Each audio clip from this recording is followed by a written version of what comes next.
I was born in Boston, Massachusetts. I never felt that I was supposed to be there. I never felt truly American, if that makes sense. I always imagined I imagined I'd be traveling my whole life. I was always, from as old as I could, as young as I could, I started traveling. I never expected to settle down anywhere. I never expected or wanted kids. Never thought I'd get married, just because I didn't see myself being able to be around one person so much. Just so much of what the culture seemed to value, I didn't align with. I don't care about clothes or jewelry or having a super nice house or car or money or... Yeah, it just seemed to be so much energy and stress focused on things that, to me, didn't really matter.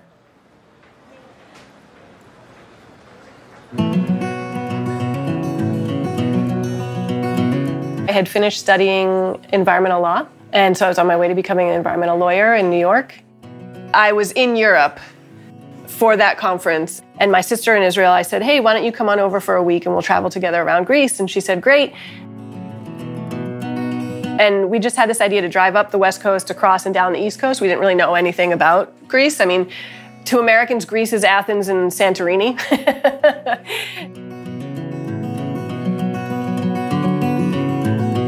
And came to Ioannina, and we were looking for a place to stay, and we were looking for couch surfing. But it was around the holidays, and all the people in Ioannina who were hosting at that time were back home. And when we couldn't find Ioannina, we looked further out to see what's close to Ioannina, and we found Zitsa. It was just luck. It was just random. So we found Kostas. Kostas was a host. So that's how we ended up here in Zitsa.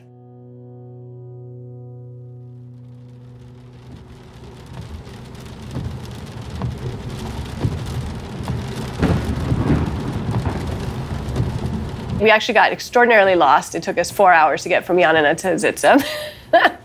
And then we learned after, this was before we had like GPS phones and all that, but we were using a map, and we learned after we got here that the logo for the car company, the rental company, was on top of Zitsa, which is why we were having trouble finding it. That's how I met him here, right here, in the bakery in Zitsa.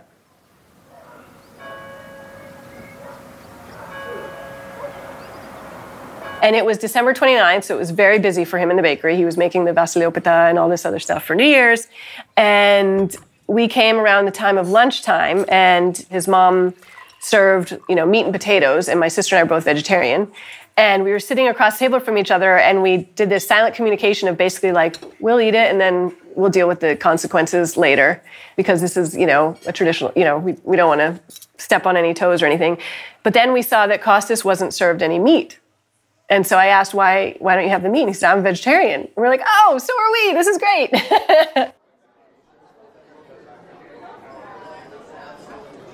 And then we met up later that night, and we went up to his brother's cafe restaurant, and it was very festive because it was right before Christmas.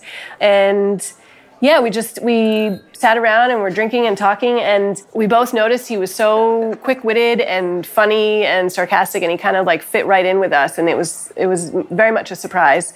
And then the next morning we left. That was it.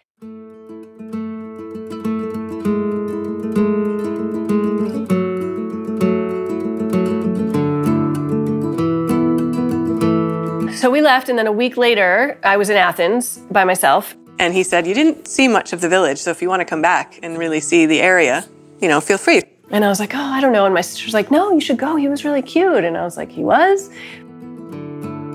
Because at the time, he had this giant, ugly beard. And I couldn't really see his face. And I was like, oh, I don't know. She's like, no, go. I was like, okay. So I came back, and it was just another 24 hours. And it was basically like a 24-hour date. It was very sweet. We met in Ioannina. He picked me up. I was still wearing my same sort of like dirty travel clothes that I'd been wearing before. He was dressed very nicely, and I was like, oh, he is kind of handsome. And then, yeah, we just went out and had a really nice night, got back here at 4, and he said, you can sleep in the house that I have for couch surfers, or, if you want to sleep in the house here, it's your choice. And I was like, was like, yeah, I don't feel like getting all my stuff out and my sleeping bag. And I was like, okay. And he's like, yeah, there's 2 beds in my room. Like, it's, it's fine. And he was very courteous about like, no, nothing inappropriate. No, not even like hugging, like nothing. Just, he's very physically distant. And so in the morning, he wanted to wake me up. And I wake up to him snapping his fingers above my head. And I was like, oh, because he didn't want to touch me. But he's like, come on, come on.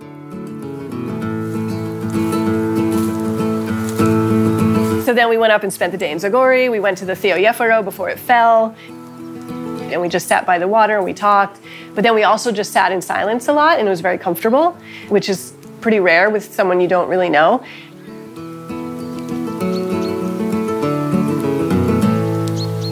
Yeah, we just had a great day. And then again, it was back midnight. I went back to the bus because I had to fly out the next day. We hugged and said, okay, have a nice life.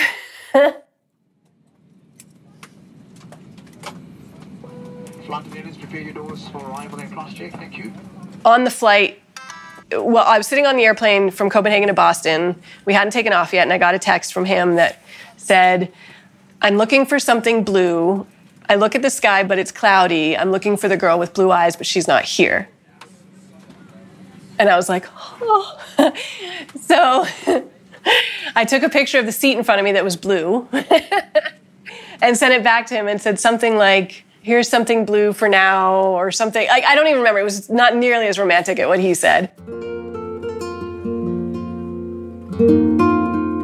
From that day, for 8 months, we kept in touch basically every single day, starting by text and then chatting online and then phone call. And then from afar, we fell in love unexpectedly.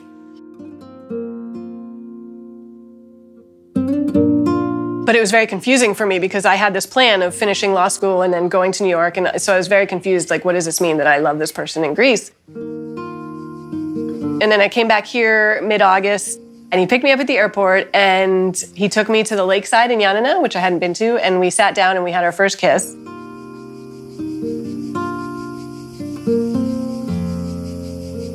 And it was like, I mean, we'd already said we loved each other. So like to kiss someone you already love was just something I can't even describe. Like,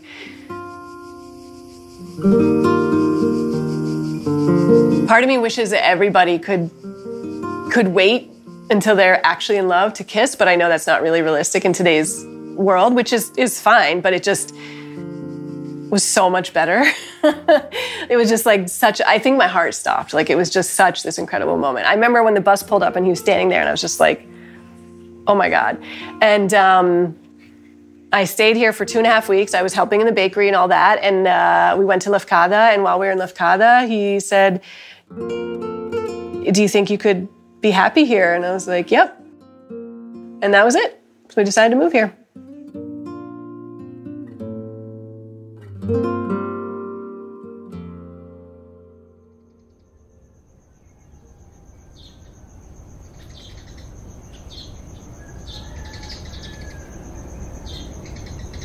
I moved here December 31st, 2010.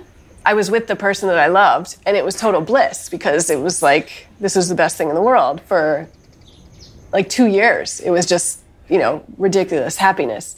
And then the culture shock started to set in more. The language barrier was huge. I mean, I didn't know a single word when I moved here. It's a really hard language for English speakers to learn.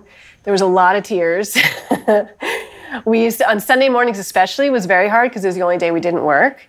And I would wake up and just feel like I had nothing to do. And so we called them sad Sundays because I would just wake up like crying on Sundays. But then I've really gotten into the village. I mean, I fell in love with someone from one of the most respected and hardworking, kind families. So I think that has helped also with my intro into the village. I mean, I started working the day I moved here in the bakery with Kostas, and I couldn't speak, but I could smile.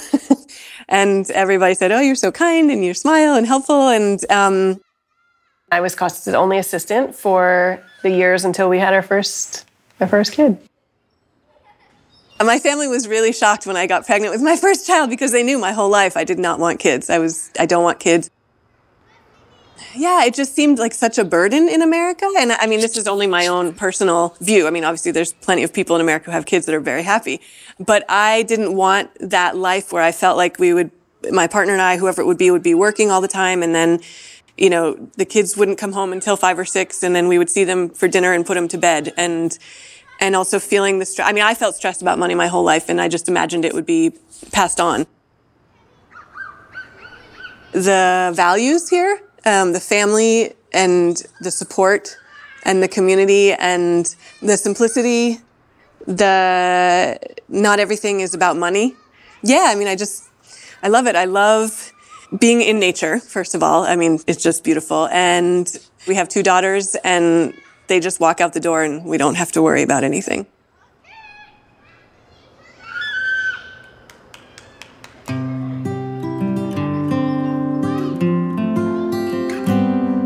It's a really magical place. It's hard to explain, but almost everybody who comes here says they feel the energy of the place, and we love to share our life with people. We've hosted over 2,000 travelers from around the world, and just sitting around having a meal, talking about our stories with each other, sharing, learning. I love it. The roots. My kids, no matter where they move, no matter where they go the rest of their life, they will be from Zitsa. And they will feel that, and they will always have a place here. I grew up and was raised in a town. I don't feel a connection to it, and I feel I'm from Zitsa.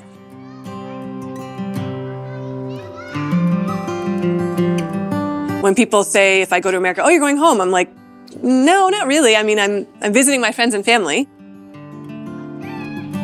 But I really feel that this is my home.